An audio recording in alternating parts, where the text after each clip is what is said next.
This is absolute SJW groupthink, something I believe the legend himself would never ascribe to. I'm much more a believer that the values and actions of his heroes are what he would celebrate.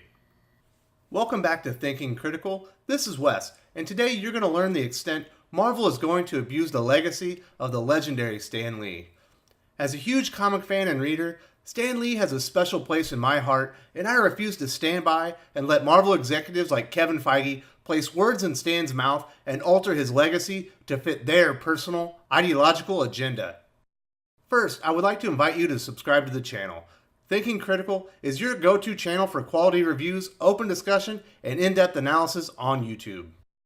Marvel Studios President Kevin Feige continues to leave little doubt to the direction he is taking the MCU to push his personal agenda. In a recent interview, the head of the MCU was more insistent than ever that diversity is the bedrock of Marvel Studios, despite being headed by the whitest of wealthy straight white males. Which is fine in and of itself. As head of the studio, it's his job to set the tone and direction for the MCU. Of course, despite having a good reputation with fans himself, he still insisted on invoking the late, legendary Stan Lee and placed his own words in his mouth. We're just the stewards, the current stewards, of these characters that he and his co-creators brought together, and all of them were created in that spirit of those soapboxes by Stan Lee, Feige told the LA Times prior to Captain Marvel. That was very much what Stan's worldview was, and that's what these movies represent. I personally love reading old Stan Lee soapbox columns, but it's starting to really irritate me that everyone has to co-opt Stan's words to promote their own agenda rather than enjoy them for what they are. A terrifically enjoyable window to another era that shows a kind and decent man whose leadership always put entertaining the fans first. Are his words relevant to today's political climate and comic industry? Absolutely. But shifting them to fit a certain narrative is disingenuous at best and an abuse of Stan's sterling legacy at worst. Feige continued, because that is, how do I put this? It's the right way to be. It's the way the world should be. And one of the great things about movies is you get to showcase the world you want to reflect and the way you want the world to be. And that's what he did with these characters. Okay, so now I'm having some issues with Mr. Feige. This is Feige projecting his own personal agenda with his MCU characters onto the words and actions of a legend he will never eclipse. Stan Lee was a very tolerant person in regards to others' values and beliefs, whether he agreed with them or not.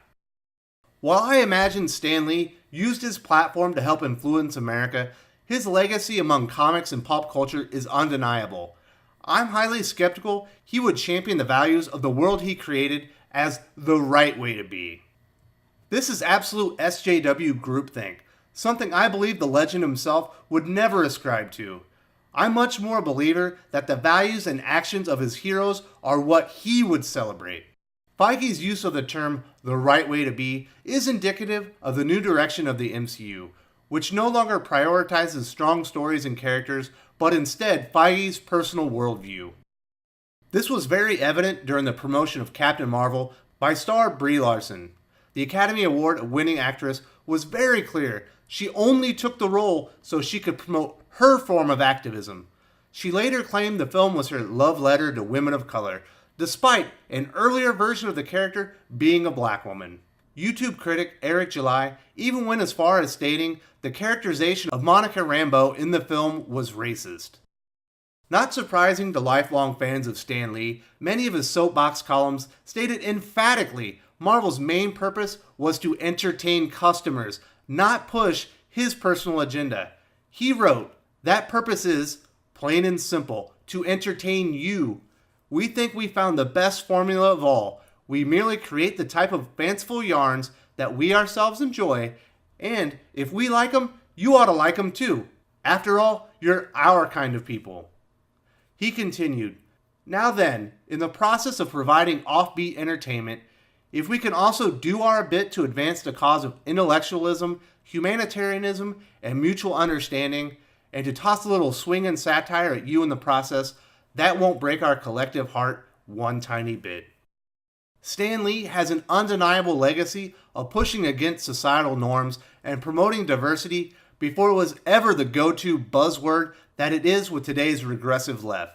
The Marvel Universe was always diverse under Lee's leadership, and minority characters were placed in positions of prominence often. Storm was introduced into the Marvel Universe in Giant Size X-Men #1 in 1975 and has been a member of the X-Men, Avengers, and Fantastic Four. She even rose to the mantle of X-Men leader multiple times. Fans never turned away from X-Men during her time as leader. In fact, X-Men regularly sold hundreds of thousands of copies each during her leadership. The difference between Lee's approach with Storm and Feige's new approach with Captain Marvel is Storm earned her way to prominence on the team. Stan Lee never saw Storm as a marginalized character that deserved special treatment. He recognized she had put in her time in the Marvel Universe, and fans were ready for her ascension to leadership. Feige is so proud of himself for producing Captain Marvel, literally decades after Stan Lee elevated minority male and female characters in Marvel. She's immediately moving to the forefront of the MCU, ahead of stalwarts Tony Stark, Steve Rogers, Thor, and T'Challa, a person of color himself, simply because Kevin is all about girl power now, 11 years and 21 films after the inception of the MCU. Kevin Feige will never be the leader and visionary Stan Lee was on his worst day, yet he insists on invoking the name of a fallen legend so he can elicit backpats from his elite, rich Hollywood friends. Stan Lee championed diversity before it was popular and never earned the riches he deserved for his creativity until his best years had passed. I truly hope Feige enjoys the high life Stan Lee's decades of hard work and creativity have provided him. But please, in the future, keep Stan's name out of your mouth and honor his legacy instead of trying to co-opt it to elevate your own personal agenda. Thank you so much for watching to the end of the video, and I invite you to follow me on Twitter. My handle is @Wes_from_TC. I talk movies and comics every day and would love to interact with you there as well. If you follow me, shout me out in a tweet and let me know so I can follow you back.